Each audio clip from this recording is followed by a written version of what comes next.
అత్యంత కట్టుదిట్టమైన భద్రత ఉండే తెలంగాణ రాజ్భవన్లో చోరీ జరిగింది.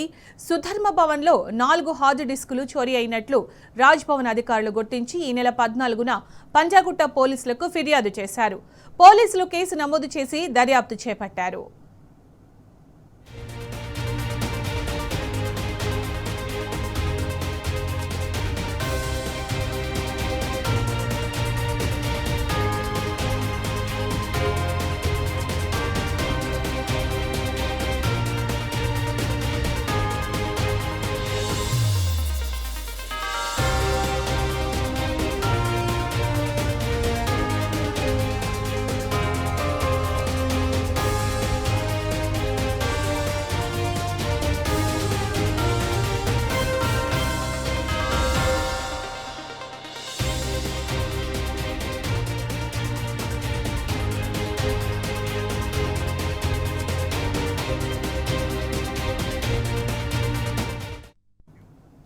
ఇక అత్యంత కట్టుదిట్టమైన భద్రత ఉండే తెలంగాణ రాజ్భవన్లో చోరీ జరిగింది. దీనికి సంబంధించిన పూర్తి సమాచారం మా క్రైమ్ బ్యూరో చీఫ్ భాస్కర్ అందిస్తారు.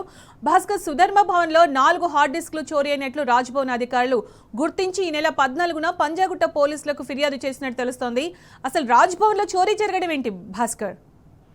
రాష్ట్రంలో అత్యంత ప్రతిష్టాత్మకంగా ఉన్నటువంటి ప్లేస్ గవర్నర్ నివాసం ఉండేటువంటి రాజ్భవన్ లో చోరీ జరగడం కలకలం సృష్టిస్తోంది.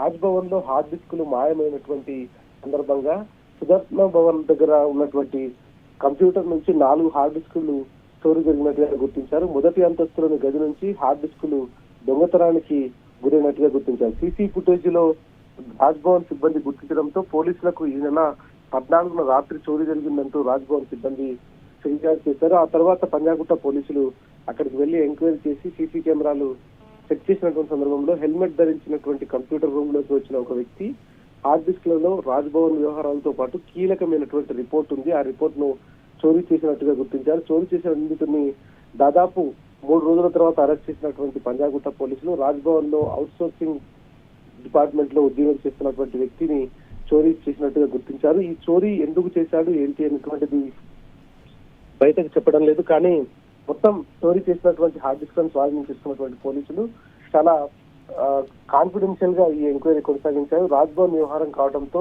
బయటకే పోలీసుల పరువు పోతుందనేటువంటి నేపథ్యంలో ఆ వ్యవహారం అంతటిని కూడా చాలా గోప్యంగా ఉంచినటువంటి పరిస్థితి. రాష్ట్రంలో ఉన్నటువంటి రాజ్భవన్ లో గవర్నర్ నివాసం ఉండేటువంటి రాజ్భవన్ లోనే సెక్యూరిటీ లేనటువంటి పరిస్థితి ఇవాళ రాష్ట్రంలో కొనసాగుతోంది. పోలీసులు ప్రధానంగా హైదరాబాద్ పోలీసులు ఏదైనా జరిగితే ఏదైనా అవార్డులు వస్తే దాన్ని ఎన్కాష్ చేసుకోవడంలో దాన్ని ప్రచారం చేసుకోవడంలో ముందుంటారు. కానీ ఇటువంటి వాటిలో పూర్తిగా పోలీసుల వైఫల్యం చాలా స్పష్టంగా కనిపిస్తా ఉంది. పోలీసులు దొంగతనం జరిగిందని కంప్లైంట్ ఇచ్చిన తర్వాత దాదాపు 4 రోజుల తర్వాత ఆ నిందితుని పట్టుకున్నటువంటి పరిస్థితి. రాజ్భవన్ లో పనిచేస్తున్నటువంటి ఒక వ్యక్తి సీసీ కెమెరాలో హెల్మెట్ ధరించి వెళ్తున్నటువంటి వ్యక్తిని పట్టుకోవడానికి 4 రోజులు పట్టిందంటే ద గ్రేట్ హైదరాబాద్ పోలీసుల విచారణ ఎంత అద్భుతంగా కొనసాగుతుందో చూడాల్సినటువంటి అవసరం కనిపిస్తోంది. హై సెక్యూరిటీ జోన్ లో ఉన్నటువంటి ఇంకొక విషయం ఏంటంటే రాజ్భవన్ లాంటి ప్లేస్ లో ఒక దొంగతనం జరిగింది హార్డ్ డిస్క్ లో అన్న విషయానికి సంబంధించి వీళ్ళు 4 రోజులు టైం తీసుకుంటే అసలు ఏం జరిగిందని తెలుసుకోవడానికి ఇంకా సామాన్య ప్రజల పరిస్థితి ఏంటి భాస్కర్? రాష్ట్రంలో హై సెక్యూరిటీ జోన్ లో ఉన్నటువంటి రాజ్భవన్ లో దొంగతనం జరిగితే 4 రోజుల తర్వాత నిందితుని పట్టుకున్నటువంటి ద గ్రేట్ హైదరాబాద్ పోలీసులు కామన్ మ్యాన్ ని పట్టించుకోవడం ఎప్పుడో మర్చిపోయారు. దాదాపు 1.5 సంవత్సరాల కాలంగా రాష్ట్రంలో పూర్తిగా రాజకీయ ప్రేరేపితమైనటువంటి పోలీసింగ్ నడుస్తుంది తప్ప స్వతహాగా ఇండియాలోనే ద బెస్ట్ పోలీసింగ్ గా ఉన్నటువంటి హైదరాబాద్ పోలీసు ఎప్పుడో మర్చిపోయారు, ఎప్పుడో మారిపోయింది. పూర్తిగా రాజకీయాల కోసం మాత్రమే పోలీసింగ్ ను వాడుతున్నటువంటి పరిస్థితి కనిపిస్తోంది. అందాల పోటీలతో హైదరాబాద్ కు వచ్చినటువంటి వాళ్లకు సెక్యూరిటీ ఇవ్వడంలో బిజీగా ఉన్నటువంటి పోలీసులు రాజ్భవన్ లో దొంగతనం జరిగితే మాత్రం 4 రోజుల తర్వాత అది బయటపడటంతో కేవలం దాన్ని చూపించి తూతు మంత్రంగా కేసును క్లోజ్ చేసినటువంటి పరిస్థితి. అంటే హై సెక్యూరిటీ జోన్ లో ఉన్నటువంటి రాజ్భవన్ లో 4 రోజుల తర్వాత నిందితుడిని పట్టుకున్నామనేటువంటిది ఎఫ్ఐఆర్ అయ్యి ఆ నిందితుడిని రిమాండ్ కు పంపిన తర్వాత తెలిసిందంటే పోలీసుల పనితీరు ఎట్లా ఉందో అర్థం చేసుకోవచ్చు. ప్రధానంగా గత కొంతకాలంగా రాజకీయ దురుద్దేశంతో ప్రతిపక్షాలపైన కేసులు పెట్టేటువంటి వ్యవహారం కొనసాగిస్తున్నటువంటి పోలీసులు, తెలంగాణ పోలీసులు కావచ్చు, ఇటు హైదరాబాద్ పోలీసులు కావచ్చు, కేవలం ఎంతసేపు అక్రమ కేసులు పెట్టి వాళ్ళను జైల్లోకి పెట్టడం మీదనే బిజీ అయినటువంటి పోలీసులు దొంగతనాలు, దోపిడీలు, ఫైర్ యాక్సిడెంట్లు జరిగితే మాత్రం కనీసం అక్కడ సహాయ చర్యల్లో పాల్గొనడానికి ఆలస్యంగా వచ్చి ప్రాణాలు కోల్పోతున్నటువంటి అనేక మంది అమాయకులు కనిపిస్తా ఉన్నారు. అదేవిధంగా దొంగతనాలు జరిగితే కనీసం దాన్ని డిటెక్ట్ చేసేటువంటి వ్యవస్థ కూడా మన దగ్గర డిటెక్షన్ వ్యవస్థ కూడా పూర్తిగా నిర్వీర్యమైపోయినటువంటి పరిస్థితి కనిపిస్తోంది. నడి రోడ్డు మీద మర్డర్లు జరుగుతుంటే కనీసం వాళ్ళను కట్టడి చేయడంలో, పాత రౌడీ షీటర్లను కనీసం వాళ్ళను రెగ్యులర్ గా కౌన్సిలింగ్ ఇవ్వడంలో కూడా పూర్తిగా విఫలమైనటువంటి పరిస్థితి కనిపిస్తోంది. ఇక తాజాగా రాష్ట్రంలో ఉన్నటువంటి హై సెక్యూరిటీ జోన్ అయినటువంటి రాజ్ భవన్ లో దొంగతనం జరిగితే దాదాపు 4 నుంచి 5 రోజుల తర్వాత నిందితులు పట్టుకుని రిమాండ్ పంపారనేటువంటిది బయటకు తెలిసింది. కేవలం పోలీసులు రాజకీయ ఉద్దేశంతో, రాజకీయ ప్రేరేపితంగా పనిచేస్తున్నారు తప్ప ఇంకోటి లేదు. అనేక సార్లు కోర్టుకు వెళ్లి అక్కడ చీవాట్లు పెట్టినా కూడా అక్రమ కేసులు పెట్టొద్దని న్యాయస్థానాలు పోలీసులను పదే చీవాట్లు పెట్టినా వాళ్ళ బుద్ధి మాత్రం మారటం లేదు. కేవలం 10 ఏళ్ల కాలంలో ఉన్నటువంటి పోలీస్ వ్యవస్థ ఒక్కసారిగా మాయమైపోయి 15 నెలల కాలంలో రాజకీయ ప్రేరేపిత పోలీసింగ్ గా మారిపోయినటువంటి పరిస్థితి కనిపిస్తోంది.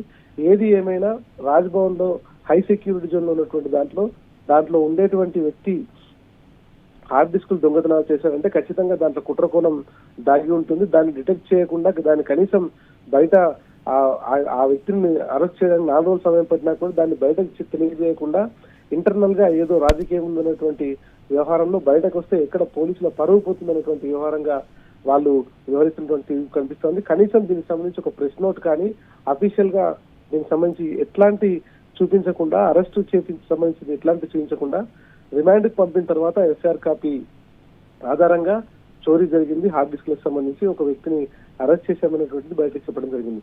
అంటే రాష్ట్రంలో పోలీస్ వ్యవస్థ ఎంత పతనమైంది, ఎంత అధ్వాన్నంగా తయారైందో అర్థం చేసుకోవాల్సిన అవసరం కనిపిస్తోంది. రాజ్ భవన్ లోనే ఇట్లాంటి పరిస్థితి ఉంటే కామన్ మ్యాన్ కు సంబంధించినటువంటి రక్షణ విషయంలో పోలీసుల రక్షణ ప్రశ్నార్థకంగా మారుతున్నటువంటి పరిస్థితి కనిపిస్తోంది. హైదరాబాద్ లో ప్రజలు బిక్కుమంటూ బతుకుతున్నటువంటి పరిస్థితి కనిపిస్తుంది. ఓవైపు నడి రోడ్డు మీద మర్డర్, మరోవైపు ఫైర్ యాక్సిడెంట్ తో చనిపోతున్నటువంటి సందర్భంలో కనీసం ఆక్సిజన్ లేకుండా, మాస్కులు లేకుండా రెస్క్యూ టీంలు వ్యవహరించేటువంటి తీరు, మరోవైపు హై సెక్యూరిటీ జోన్ లో ఉన్నటువంటి దాంట్లో దొంగతనం జరిగినా కనీసం పట్టించుకోకున్నటువంటి పరిస్థితి. 4 రోజుల తర్వాత తప్ప ఇంత ద బెస్ట్ పోలీసింగ్ అని చెప్పుకున్నటువంటి మన పోలీస్ 4 రోజుల తర్వాత వాళ్ళని అరెస్ట్ చేసి రిమాండ్ పంపించి ఇట్లాంటి వ్యవహారాన్ని గోప్యంగా ఉంచడం, ఇదంతా చూస్తా ఉంటే పోలీసుల వ్యవహారం పైన చాలా అనుమానాలు కలుగుతా ఉన్నాయి. రాజకీయ ప్రేరేపితంగా పనిచేస్తున్నటువంటి పోలీసులు కామన్ మ్యాన్ విషయంలో మాత్రం సరైనటువంటి తీరును మాత్రం వ్యవహరించడం లేదనేటువంటిది చాలా స్పష్టంగా తెలుస్తా ఉంది. సునీత.